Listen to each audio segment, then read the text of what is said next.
안녕하세요. 그리고 그리다입니다. 자, 오늘은 호랑이를 한번 그려봤어요. 아크릴로 그렸고요. 지금 그 왼편에 지금 보이는 게 원본 소스 사진이고요. 지금 오른편이 제가 그린 그림이죠. 오늘은 그림 얘기를 하기 전에 제 얘기를 먼저 조금 해보고 그리고 그림 얘기를 시작하려고 해요. 보셨겠지만 이제 썸네일에 제가 이제 독학으로 배운 아크릴이라는 문구를 달았어요. 저는 이제 그림을 정규교육이라고 하죠. 정규교육이라고 하면 뭐 전공자들이 갖는 고등학교 때부터 미술학원을 다니고 그리고 미대로에 입시를 하고 그리고 대학에서의 교육을 받은 그런 과정이 없었어요. 그래서 저는 입시를 위한 미술학원을 다녀본 적이 없고 그리고 미대로도 진학하지 않았어요. 그런데 이제 어찌 보면 이제 그런데 이제 그림을 그리고 있는데 그래서 학부는 제가 경영을 전공했고요. 그런데 이제 학부를 졸업한 이후에 제가 바로 취업을 하기보다는 바로 내가 평생 제가 꿈꿔왔던 그림을 그리는 삶을 살아야겠다는 생각에 그때는 흔치 않았는데 대학원을 미래대학원으로 가려고 했어요. 그래서 바로 그 당시에 미대로 대학원을 진학을 했고요. 그래서 이제 대학원을 갔기 때문에 사실상 이게 전공자냐 비전공자냐의 구분이 사실 애매해요. 약간 모호하죠. 근데 이제 그 당시 이제 비전공자가 이제 미대 대학원 가는 일은 그때는 상당히 드문 일이었어요. 요즘에는 영상이라든지 미디어 쪽, 그러니까 디자인은 거의 그림 그리는 과가 아니라서 비전공자들도 많이들 이제 대학원에서 이제 진학들을 해서 그런 과정들을 갖고 있는데 그때 시절은 그게 이제 드문 일이었고요. 그래서 이제 대학원 과정이라고 하는 것도 다들 아시겠지만 대부분 대학원의 수업은 학부의 전공을 전제로 해요. 그래서 거의 논문을 쓰려고 대학원을 가죠. 그래서 이제 그때 이제 미대 대학원의 경우에는 작품으로 논문을 대신할 수도 있고, 그런데 이제 그건 회학과의 경우는 이제 그런 거고요. 저는 또 전공을 또 디자인을 전공을 해서, 그래서 이제 논문이나 내지는 연구도 브랜딩에 관한 연구를 했어요. 그러다 보니까, 그런데 지금까지 이제, 어쨌거나 이제 다행히도 제가 평상시에 그렇게 원했던 그림으로 어쨌거나 지금 먹고 살고 있어요. 그리고 그래서 이제 제가 하는 일이 이제 뭐 그리기도 하고 가르치기도 하고 뭐 개인전을 통해서 뭐 이런 작가나 뭐 이런 거 그런 거 아니고요. 그래요. 그래서 지금 생각해봐도 그때 진로를 바꾼 것이 제 생에는 가장 참 잘한 일이다라고 생각을 해요. 지금의 결론은 그래요. 그래서 모두가 다 이제 그림에 대해서 조금 이제 관심이 계신 분들이 보면 대부분 그림 그리는 것들을 좋아하는데, 저도 마찬가지로 어렸을 때부터 그림 그리는 거 엄청 좋아했어요. 그런데 그때는 정말 이제 집이 정말 너무너무 가난해서, 그때 시절에는 미대 대학 진학은 꿈도 못 꿨어요. 그래서 그때, 아버지가 이제 돈 벌라 그러면 너 경영학과 가야 돈 벌 수 있다. 가난한 집에서 개천에서 욕날라면 공부해라. 그래서 이제 저희 경영학과를 갔고요. 그래서 그때만 하더라도 그림 그리는 사람들은 소위 약간의 그때는 이제 돈이 있는 사람들, 나름대로 경제적인 여유가 좀 있는 사람들이 취업과는 무관하게 이제 회화를 한다든지 내지는 뭐 그리고 일단은 진학을 위한 미술학원의 비용이 좀 어느 정도 또 들어야 되니까. 그런데 이제 그냥 일반 과에 가려면 그냥 교과서만 그때만 하더라도 과외도 없을 때였으니까 학원도 거의 없었고 그러다 보니까 그냥 교과서만 딸딸딸 외우면 되니 돈이 안 들죠. 그래서 그렇게 됐었는데. 그리고 또 저의 개인적인 신체적인 조건의 문제가 또 그림학은 좀 약간의 장애가 있는데 그거는 제가 이제 눈에 또 문제가 있어요. 눈 시력이죠. 남자들이 이제 군대를 가는데 그때만 하더라도 저는 군대가 시력 때문에 면제였거든요. 사실 이제 면제를 받을 정도의 시력이면 굉장히 나쁜 시력이죠. 왜냐하면 군대에서 판단했을 때도 총 잘못 쏠 수도 있고 잘 안 보이니까 그래서 이제 안 데려가는 건데 그래서 이제 지금 현재로는 이제 너무 고도근시라 병원에서 이제 제가 이제 6개월, 3개월 이렇게 계속해서 계속 관리를 받고 있어요. 그 종합병원 큰 데서. 그런데 그 교수님들이 하시는 말씀이 이런 고도근시는 처음 본다라고 얘기하거든요. 근데 대단한 눈이다 이렇게 얘기를 하시거든요. 그래서 이제 그리고 또 고도근시들이 따라가는 병인 또 녹내장. 녹내장도 양쪽에 다 있고 녹내장이 온 지는 지금 한 15년 정도 됐고요. 그러다 보니까 또 이제 망막도 그렇고 황반에도 약간의 변성이 좀 있어요. 그래서 사실 이제 황반과 망막이 사실 녹내장도 그렇고 이게 그러니까 이 엄청 중요한 데인데 그래서 지금의 상태는 시력이 거의 안 나오고 그리고 또 황반과 망막에 또 문제가 있다 보니까 직선도 좀 구부러져 보여요. 이렇게 휘어져 보이고 꾸불꾸불해져 보이고 그래서 어쨌거나 그림을 그리는 데 있어서 상당히 안 좋은 조건이죠. 어렵죠. 그래서 남들이 볼 때는 그래서 제 그림이 항상 컨트라스트 너무 강하다. 대비가 너무 강하다. 그런데 저는 그렇게 강하게 해야지 보여요. 그러니까 그릴 수 있는 최대한을 내 어떤 상태라고 보시면 되고요. 그리고 이제 제가 이런 말씀을 드리는 거는 제 채널에 구독자님들을 분석을 할 수가 있거든요. 채널 분석에. 스튜디오 들어가면. 그래서 제가 이제 이 채널의 연령대를 지금 보면 대부분 장년 아니면 노년층들이에요.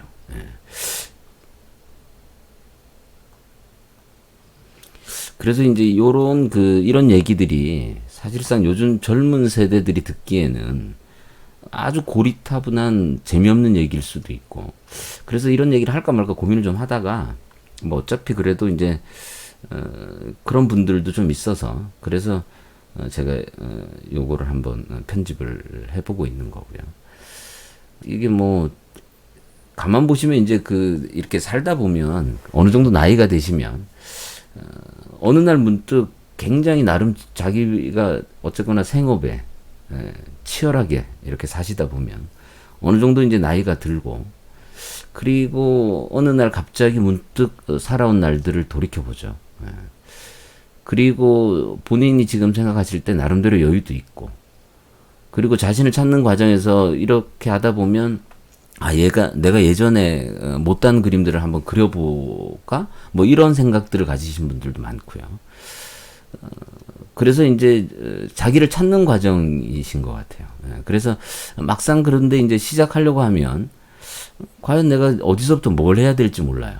그래서 무턱대고 화방에 가서 뭘 사야 될지도 모르고 그리고 어디서 언제 어떻게 그려야 될지 모르고 그런데 이제 일단은 그러신 분들도 일단은 먼저 시작을 하시라. 그리고 그런데 이제 또 시작해보면 모든 일이 다 인생이 다 그렇겠지만 잘 안 됩니다. 시작해보면 잘 안 되고 그리고 내가 그림을 그렸는데 또 마음에 안 들어. 그리고 내가 그림을 그렸는데 나 남들보다 못 그린 것 같아. 어느 날 봤더니 엄청나게 자괴감에 빠져 있고 그리고 또 그리려고 하니까 또 시간도 잘 안 나요. 처음과는 다르게. 아무튼 그런 여러 가지 변수들이 본인들을 또 괴롭히기 시작해요.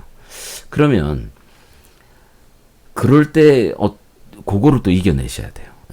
그래서 하루에 한 개씩을 안 그리더라도 일주일에 하나를 그리든 한 달에 하나를 그리더라도 일단 그림을 그리는 그 과정에서 그리고 그림을 그리고 난 이후에 본인이 상당히 만족감 있게 그래서 좀 신나게 즐기는 그런 게 돼야 될 것 같아요. 그래서 제가 지금까지 쭉 이렇게 가르치는 이런 생활을 해왔는데 그래서 이제 지금까지 가르치면서 제가 느낀 점은요.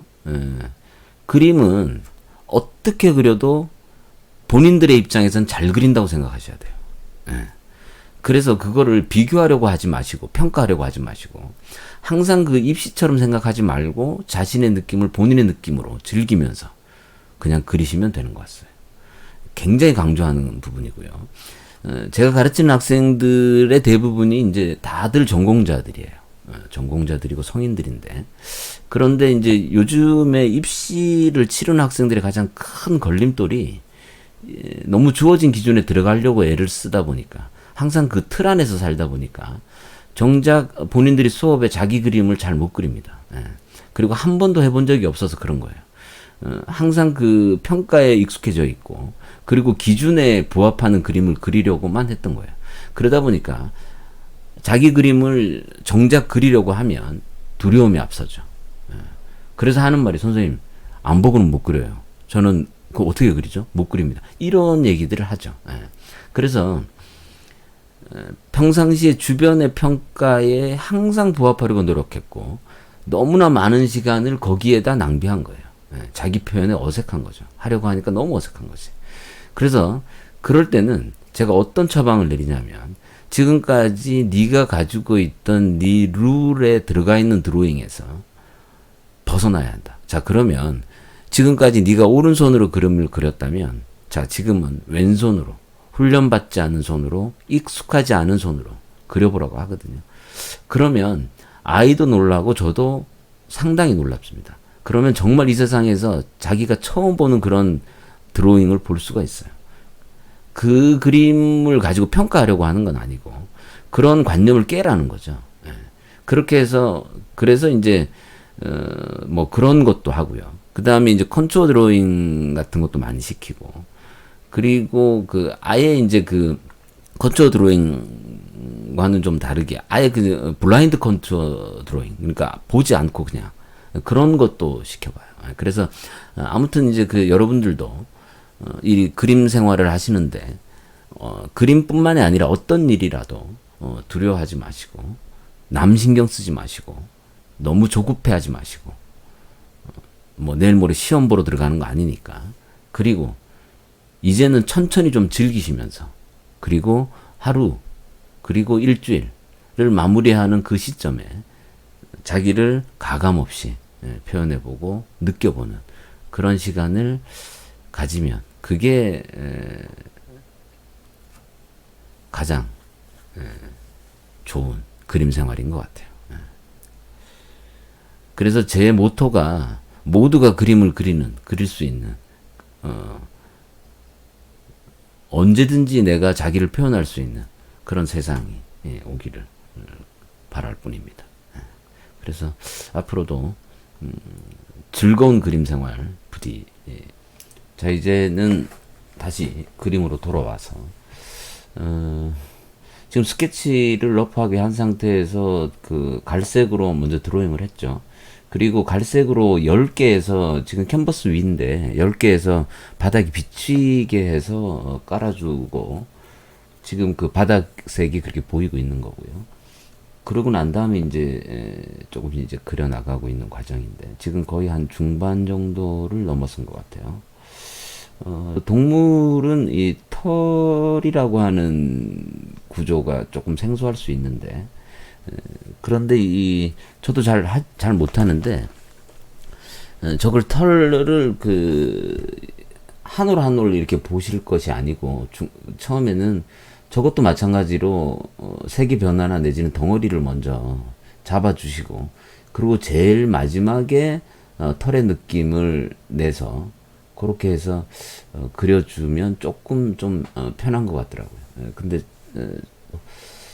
좀 어려울 수 있어요. 어려울 수 있는데 그렇게 해서 하시면 되는 거고, 지금 중간톤 지금 집어넣고 있죠. 저렇게. 그리고 지금 중간톤으로 좀 뭉개고 있는 거죠.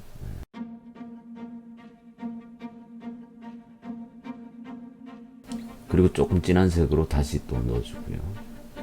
저런 과정을 이제 계속 반복해 가면서, 그리고 이제 마무리에 이제 털의 한 올 한 올을 조금 살려주면 디테일한 묘사가 가능한데, 저는 털을 하나 하나 이렇게 한 올 한 올 그리기가 좀 귀찮기도 하고 잘 보이지도 않고, 그래서 아무튼 저렇게 그리고 있어요.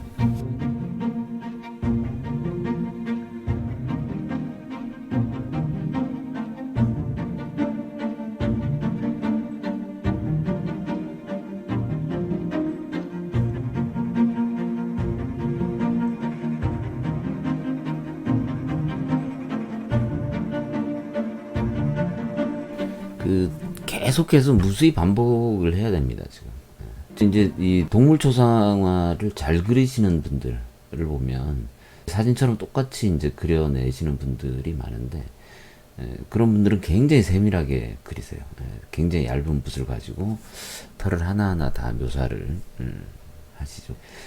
털을 묘사를 할 때도 아까 말씀드렸듯이 톤을 먼저 깔고 중간 톤 넣어주고 어두운 면 잡고 그렇게 해서 단계를 잡아주고 나서 제일 마지막에 가장 어두운 색이나 밝은 색을 가지고 털의 느낌을 그렇게 해서 묘사하는 방법이 일반적인 것 같아요. 지금 코 위쪽 지금 저쪽은 지금 긴 털이 아니어서 구조가 조금 다른 것 같아요. 그래서 찍어서 지금 표현하고 있고요.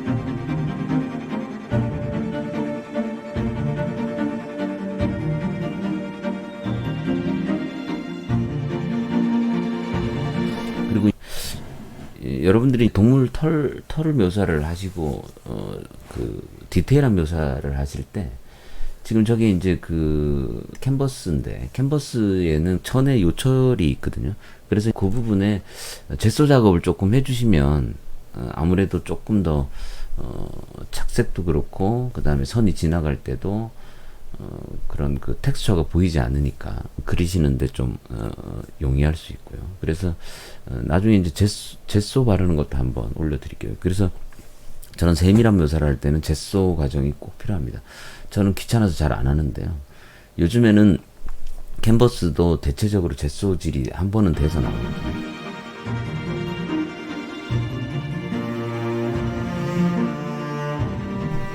그래서 아주 세밀하게 할 때는 캔버스를 좀 두껍게 여러 번 발라주고 나서 사포로도 문질러서도 그렇게 하면 굉장히 매끄러운 면이 되죠. 그렇게 해서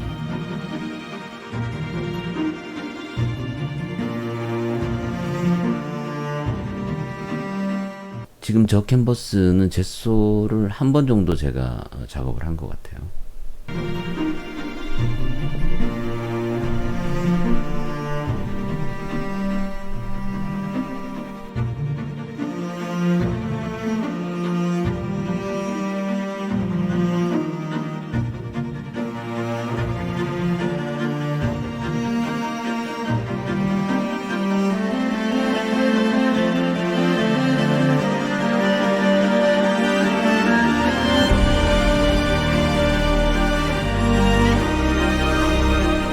바닥에 색깔이 깔려 있는 상태이기 때문에 저 색은 지금 중간면, 중간 톤으로 활용을 하셔야 됩니다.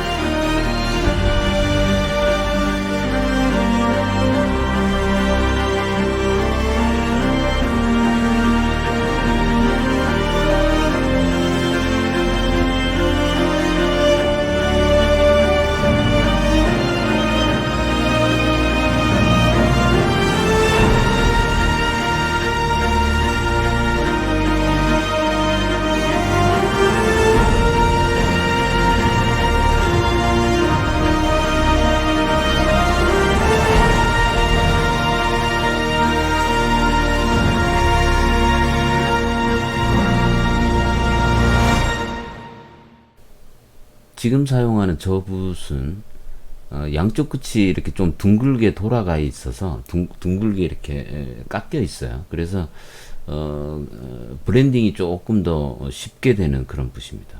지금 보시면 각이 져 있지 않고 약간 둥글게 그렇게 되어 있는 붓이에요.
지금 배경을 칠할 때 호랑이 쪽 면으로 살짝 들어주면서 칠해 주셔야 됩니다. 그래야지 털이 조금 자연스럽게 처리가 될 수 있어요.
그리고 다시 배경면으로 덮이게 밝은 색터를 묘사를 해주고 있고요.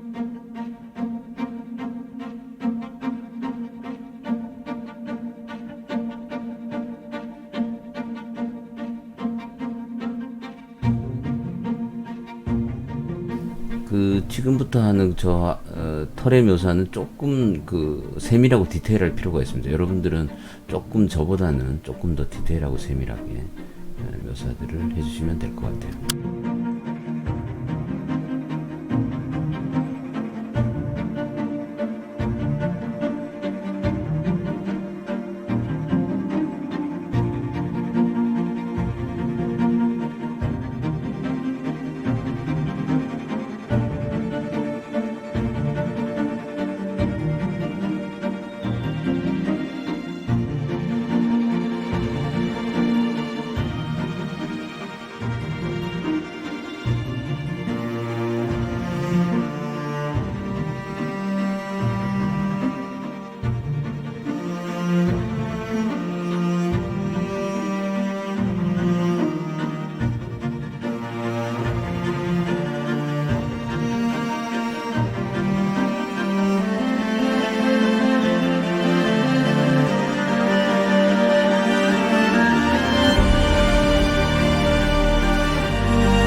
자, 이런 정도로 오늘 아크릴을 이용한 호랑이 묘사를 마치도록 하겠습니다. 여러분 감사합니다.